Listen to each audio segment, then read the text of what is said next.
Welcome to the world of Bright. Today I am going to teach you the sound words of D. See, what is this? This is D. And how does it sound? It sounds like duh. How does it sound? It sounds like duh. What are the sound words of D?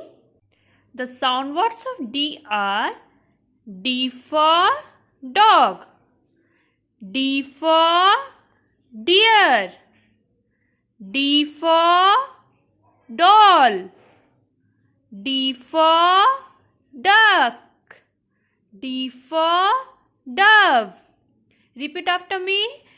D for dog, D for deer, D for doll, D for duck, D for dove.